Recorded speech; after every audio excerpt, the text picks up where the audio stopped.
Okay, she's kind of putting herself above Imperious outburst, but they were secretly happy because they too were upset with the poor service. Some of the patrons could not contain their chuckles when Janet angrily blanked the manager when he appeared at the table. I think we can use job there, job at, and so censure would be good up there. Loudly censured the waiter. Y'all see that? What do I have to do? Blank myself just to get your attention? Perhaps you'd see me if I were a human torch. Immolate. Please, ma'am, what is the problem here? Asked the manager. Okay, one of the reasons why working for the public can be very painful. All right, let's go to, of course, the waiter should not have ignored her, but still. Two wrongs don't make a right. Okay, while most of the second graders blank in the playground during recess,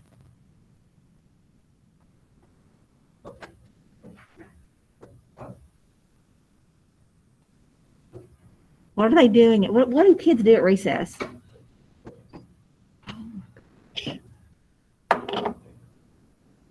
Sorry. Gamble around. Justin spent his time thinking of ways to blank his teacher.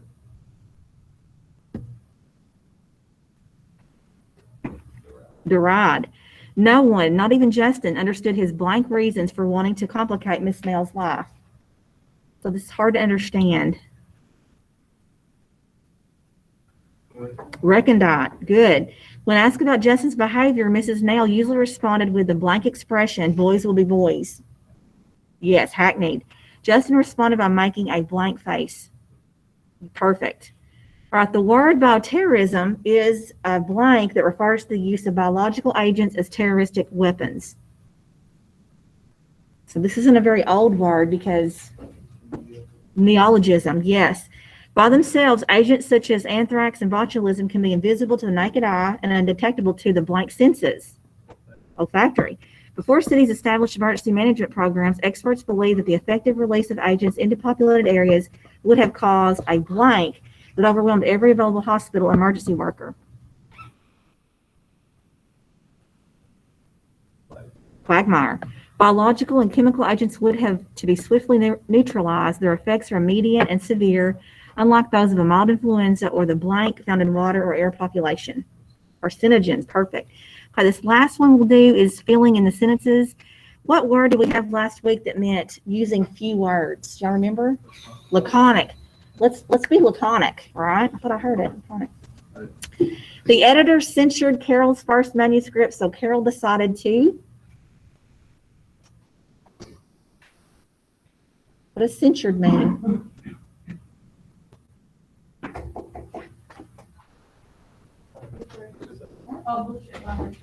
Yeah, sharply criticized. Okay, so she decided to publish it by herself. That's perfect. Hello.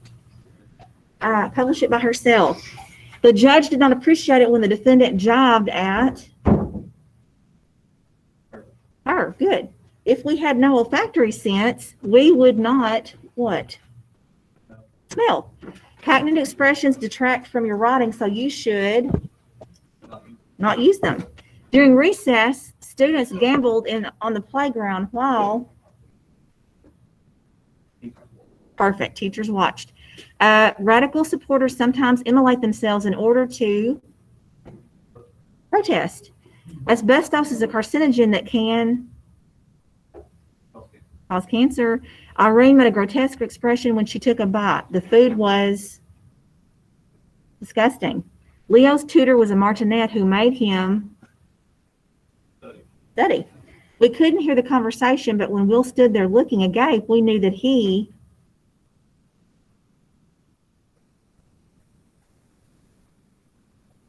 was shocked. Okay, was shocked. Yeah, and then he could hear it. Yes. The roach, the roach. I had my marker over it and it looked like roach. The coach could not tolerate talented players who derided other players. Jill saw her financial debt as a quagmire from which she could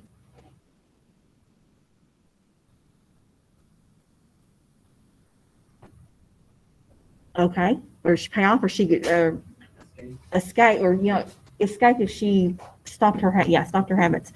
Sandy didn't like to play chess with Patrick because Patrick made imperious remarks every time He won. People who did not understand the recondite reasons for the war decided to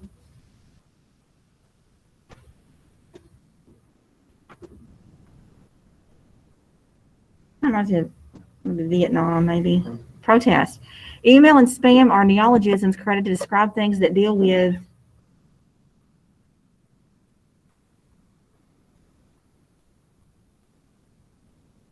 technology, right? Or I guess personal communication. All right, guys, excellent. So we will just quickly look at these. We will do these on Thursday before the test. Just really quickly, you'll be able to study and you'll be able to use these for bonus if you want to. The suffix IVE means relating to or tending to. The roots CED and CESS mean to yield, to stop, to go. The prefix pro means for. The prefix ante means before. The prefix trans means across or through. And the root mont means to move. So I think of like motion. Okay, guys, again, so Kahoot on Thursday, then we'll do those prefixes together again. You'll have your test. It'll be just like last time without hopefully the little hiccups. And then with time left over, we'll start Beowulf. So let's go ahead. Everyone needs to get out their journal or they need to log into their journal. We're going to go ahead and finish watching Dr. Masalos' video. I think we have time to finish maybe that first one before lunch. We go to lunch in 15 minutes. So since we're about 12 minutes into it, I'm assuming that everybody has 5 notes. Yes. So if I need to stop, please just remind me to stop. 2, we are in 11:56 of this. We're on number 2. We're in it almost 12 minutes. Are we supposed to be turned in somewhere? Yeah, they're going to be in your. That's a very good question. And the children might be raising. So you put it on a dock, yes. So what this is, if you look back, journal, I will be grading these as you know, they need to have everything in here that I've requested. So we go back to, that's just an actual journal, and I type the questions there, but I type the instructions here. Where is it? Huh. Okay, I need to put that on there. So guys, it'll be in journal. You just add your notes in journal, and you can label them, you can date them. Just make sure, I'll know what they are when I see them. So you're putting these in there underneath the very first one we did. I don't think I asked you those questions. I think the first ones we did not have been this note. I don't think that we've done anything else besides the notes here. But you didn't. Hey guys. This computer, Greg? Are we gonna watch a movie of this?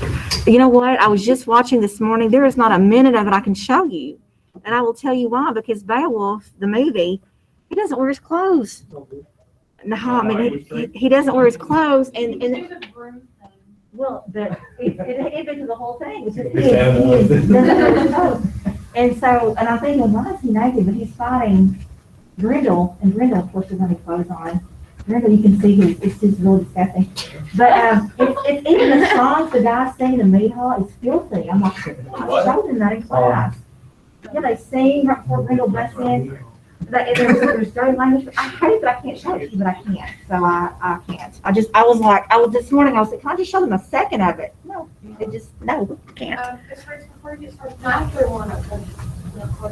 Yes, I'll bring them to you. Guys, are we ready to go?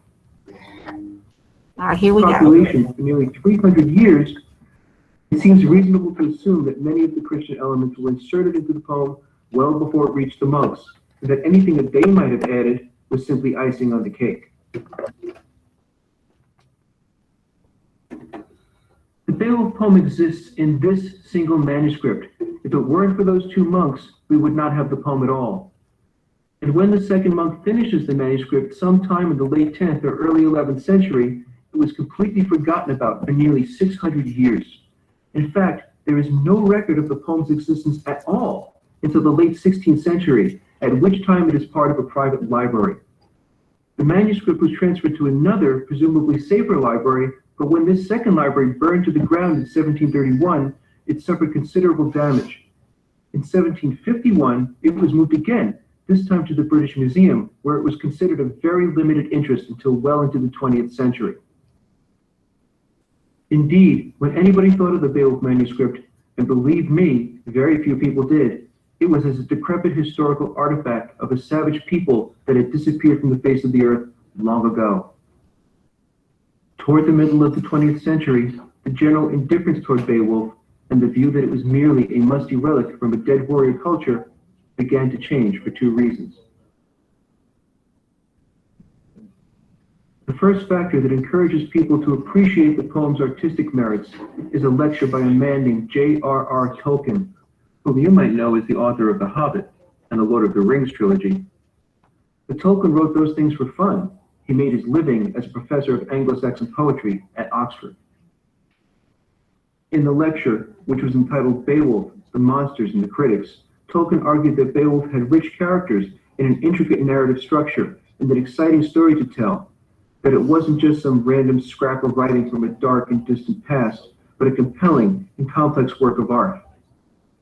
Implicit in Tolkien's lecture was the idea that although Anglo-Saxon culture was a warrior culture, its people were a lot more artistically capable than most scholars thought.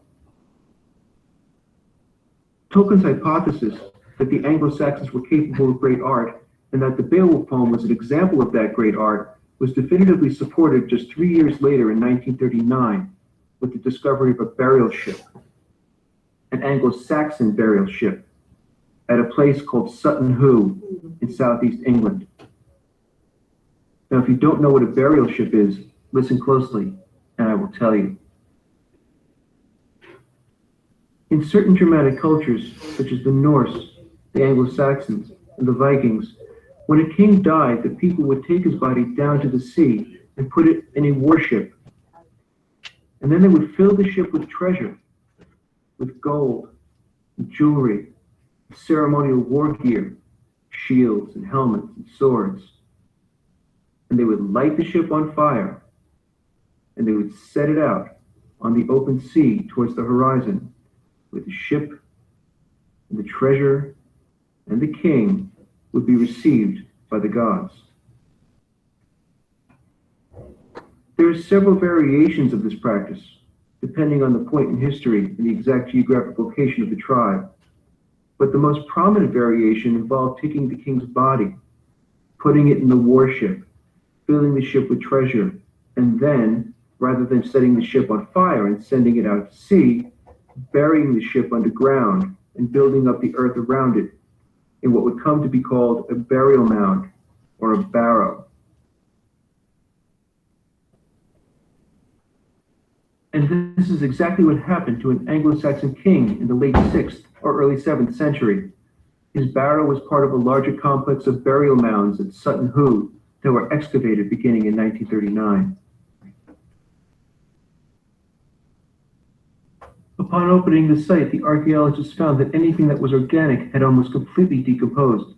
The hull of the ship, whatever else was made of wood, anything that was made of leather or wool or cotton, the king's body, all of these things completely or near completely disintegrated.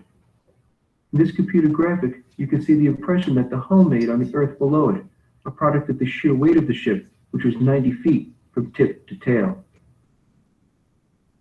Here is a photo of the archaeologists working at the site shortly after it was opened up in 1939. They're collecting the iron bolts that held the hull together. The bolts were badly rusted as the wood that surrounded them rotted away over the course of hundreds and hundreds of years. Now, although virtually everything that was organic had disintegrated, archaeologists were astonished to find that after over 12 centuries of burial, the one thing that had emerged from the site in perfect condition was the treasure. Here we see an Anglo-Saxon ceremonial war helmet, which had been placed near the king's head many hundreds of years before. What is immediately apparent is the extraordinary detail in the metalwork and the high degree of artistry involved in the overall production of the helmet. As one expert said, the level of craftsmanship of the treasures of Sutton Hoo exceeds anything of the sort to be found anywhere else in Europe. Here is a ceremonial sword, found next to where the body of the king had been. The leather scabbard is badly decayed, but the blade itself is as clean as the day that it was made. Notice the gold details on the butt of the handle. The level of craftsmanship is simply stunning. And while the king's body had long since returned to the earth and his clothing had rotted away, it was clear that he had been buried in ceremonial military dress. This is the buckle from the belt that he was wearing. Here too, the work is painstakingly intricate and the detailing is extraordinary. Not only were the treasures beautifully wrought, but they were exquisitely engineered as well. Here are the shoulder clasps that the king was wearing. They were made of gold and inlaid with precious stones. Here is one of the clasps moments after it was discovered at the site. This photo reveals each clasp to be made of 2 interlocking pieces and a pin, allowing it to sit properly on his shoulder and to attach to his clothing below.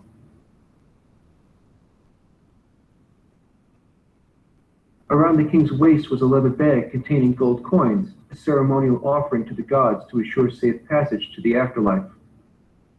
The leather had long since wasted away, but the clasp that held the purse shut had passed the test of time and was still operational when it was recovered from the site. Each of these items demonstrates a level of artistry and technical expertise unrivaled in its time.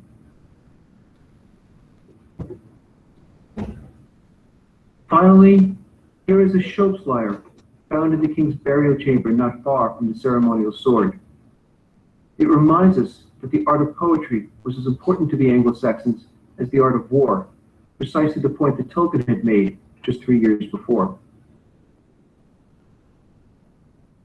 And for the past 70 years or so, not only have we given the Beowulf poem the attention that it deserves, but we have given it our attention for the right reason, because it is an exquisitely crafted and compelling work of literary art. That's the way in which we will look at the poem, beginning with the next podcast. Take care until then. All right, guys. So what did y'all think about the beautiful, the shoulder clasp? I mean, I think about that. The detail, and I look at that and I'm thinking, they did not have machines to do that. That was made painstakingly. I mean, it just blows my mind when I see that, you know? Oh, it's just wonderful. All right, so guys, I'm gonna go. I know we just have like 4 minutes. I tell you what, we don't have enough time to start the next video. What I want y'all to do is make sure if you can go ahead and check your AR goals. You should have those now. If you have any questions, let me know. But guys, we need to have our AR goals met by October 14th. And again, that is the deadline. That doesn't mean you have to wait until then to take the test. Please, by all means, take them as you read. And you get bonus in here, up to 50 points for going over your goal. So I encourage you to do that. It's really the only homework you'll have in here is reading. So I try to give you a little time to read, but it won't be enough to cover your goals. So make sure you can find those. I have emailed a few people that didn't take a STAR test. I do want you to do that. Also, I'm almost finished with the essays, college essays. I have 10 more here to grade. I think I'm on K, the alphabet K or L. Google alphabetizes my first name, so I'm on K or L. 10 more people, and I'm going to return those. You should get your grade today. I want to get those finished and returned. Then I have 4 and 5 to grade, which is very small classes. So real proud of that. That should go on your 5th quarter or your 5-week grade because that's due this week. I've got to turn those in. So hopefully your grade is where you want it. And if not, we're going to make sure you get there soon. So just letting y'all know. Can you believe it's 5 weeks? You're halfway finished your first 9 weeks of your senior year. It's gone by that fast. It's gone by fast to me. I can't believe it. I mean, your senior year. You're already in your 5th week. This week. You know? I mean, that is incredible to me.